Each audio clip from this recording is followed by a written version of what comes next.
All right. Hello, hello out there. Welcome to our podcast today. This is Eric Johnson, the brand. And Aaron Thigpen, the source. Aaron, how do we handle pressure, man? Big question all the time. Run into a lot of athletes, watch a lot of athletes on television when they're being interviewed, talk to a lot of young athletes, different ages. And one question I get all the time is, how do you handle that big moment? How do you handle pressure and, how do you deal with it? Ooh, I don't know. I don't know. I love that, man. I love that, man, because this is what we do all the day, man. It's how we handle pressure. We have a lot of people asking us questions about this, and I think this is a great subject today, man. I love this subject. And I know you do too, because you were a elite athlete, Yeah, I mean, I guess if I'll make an attempt to try and dissect it here. But I mean, basically, I think it starts, I'm trying to fix it. Okay, so I'm trying to fix it. But anyway, I mean, I guess it starts with, and I can't say I necessarily did this myself. Right. But this is, kind of talking from experience now. If I had to talk to young Aaron today, I'd probably start with really know who you are as an athlete. Okay. And knowing who you are as an athlete, how you play the game, what your strengths and weaknesses are, what your emotional makeup is in the game. Some of us are different in the game as in terms of outside the game. And then figuring out how do you respond. Me, I didn't look at things as pressure. I looked at it always as challenges because I'm a competitive guy. So I never really put things in that box as, oh man, there's this pressure on me. I put it as like, hey, this is a challenge. And see, that was the reason why I love sports, is because I just wanted the challenge. And I wasn't always so worried about the outcome. Because, there are times where I probably shouldn't have been on the baseball field, but because of technically, I didn't necessarily have the skill, but the athleticism I had and the competitiveness I had allowed me, to be out there. And so even though I wasn't the greatest hitter, it was like I loved hitting because that was that one-on-one challenge, Right. So I didn't really feel the pressure to get the hit. I felt the challenge. I felt it was like, meet this challenge. if any of that makes any sense to you. So it does. It really does, man. It brings back a lot of memories, Aaron. Because you and I are very similar that way in these challenges we have, whether it's business or athletics and stuff like that. Because we like a challenge. I think you're ingrained that way. My mother said, you're just a big ham. You like attention, you like the limelight. And I loved embracing the situation. Pressure to me was fun. It's fun to me. And the reason why, because I love the experience, whether it was a good outcome or a bad outcome, I wanted to be in that spot. Right. And I think I enjoyed being in that spot because no one else liked it. Yeah. And I said, I want to be different. I want to be the one to handle that because you know what? This seems to be something that, maybe I was born into, or my parents, I think, always pushed me to always challenge myself. And they didn't care about the outcome, as long as you give your best effort. And sometimes you're going to be good and sometimes you're going to be bad, but what did you learn from it? Are you going to get better with it? And you want to be in those situations all your life, because they told me that it was a life lesson. Like, these things are going to help you grow as a young man.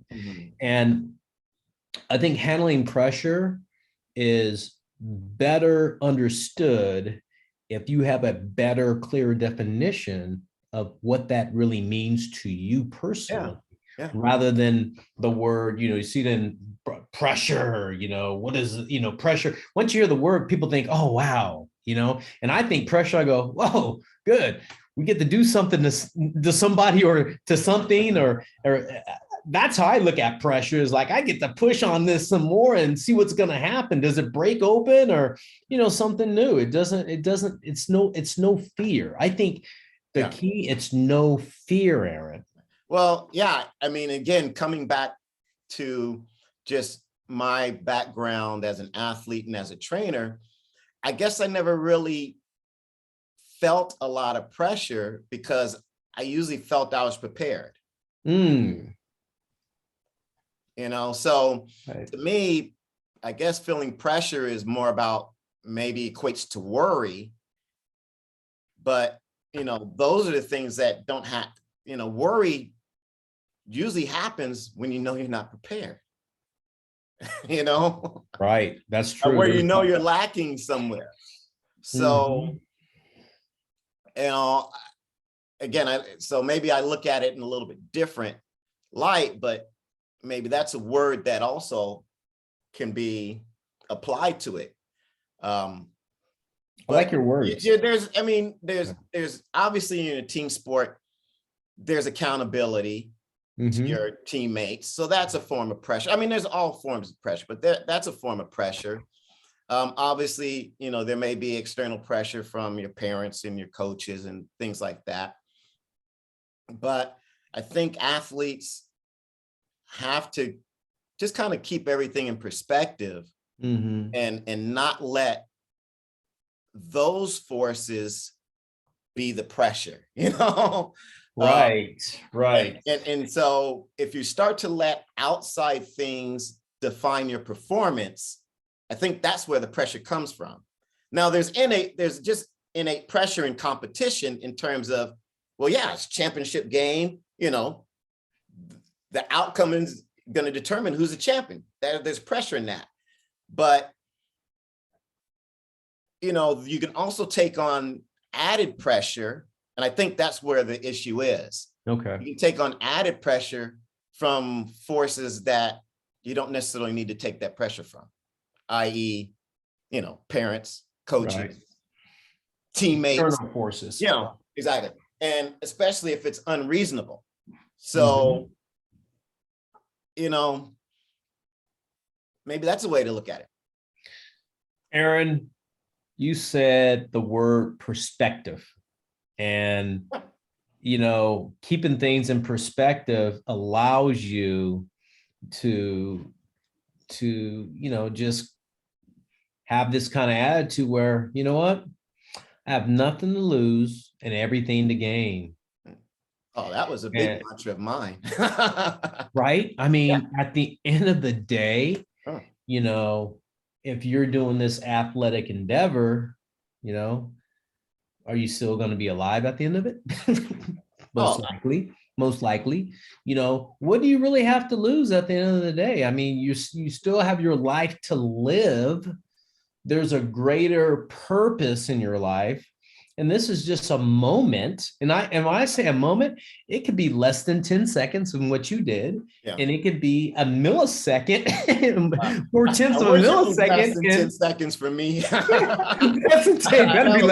I had a lot more wins. You know what I'm saying, though? I mean, at the end of the day, it's just a quick moment of, and I'm trying to understand why players don't, or athletes don't embrace pressure, because it's just over like that. It really, at the end of the day, go for it. I tell athletes, especially young athletes that have something, they want to go and play in college, and these people are coming to watch them today. And I tell them, I said, listen, you have nothing to lose and everything to gain today. Just go for it. And whatever happens, just happens. That's how you handle pressure. You don't get better at handling it unless you embrace it. And I put something down: embrace the situation, embracing everything. Look, whether you fail or succeed, you have to embrace failure and have to embrace being a success. How do you handle success?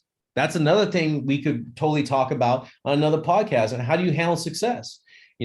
We talked about how to embrace failure, but how do you handle success too? They are working so much together in an athlete's life that balance gives them the ability to grow and develop into the person they want to be. and we need to help people understand about that with pressure. It's the same thing. It's a balancing act. And, again, maybe going back to, hey, how do we get our kids acclimated to pressure is get them to step up and take pressure, and it could be as simple as, maybe in a practice or something, a kid has to do the first one to do a drill, or, so in other words, maybe getting used to getting out of your comfort zone on smaller scale. So that way you're not necessarily uncomfortable when those big things happen.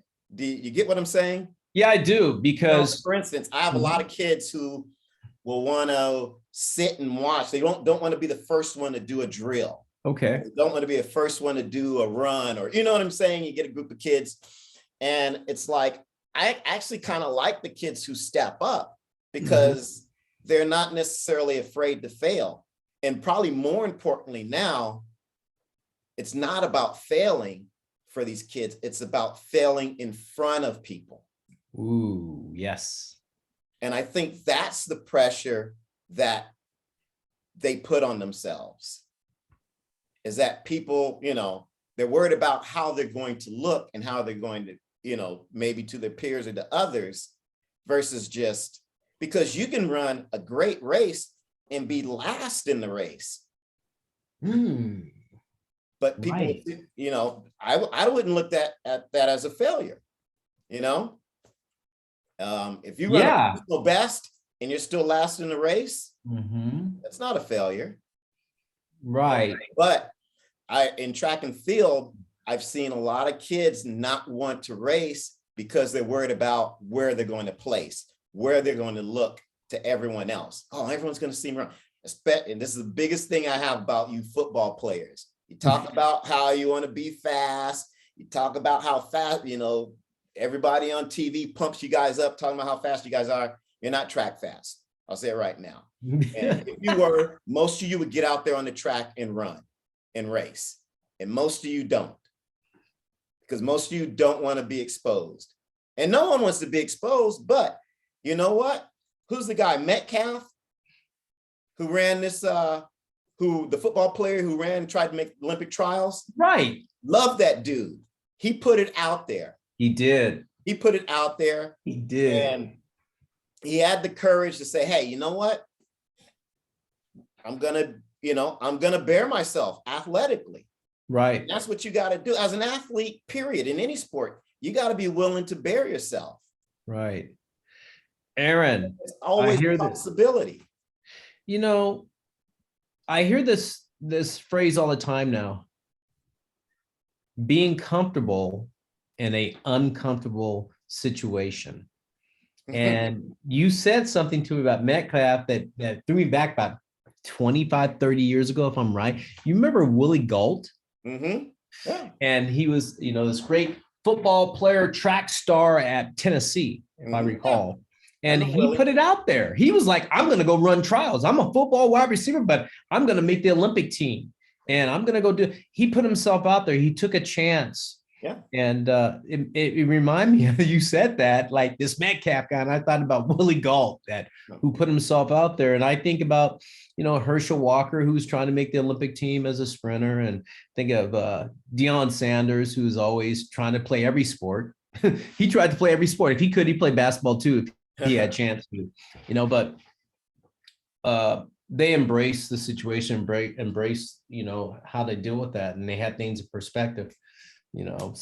But again, they don't see it as pressure. You're right. They don't see it as pressure. Yeah. They see it as a challenge.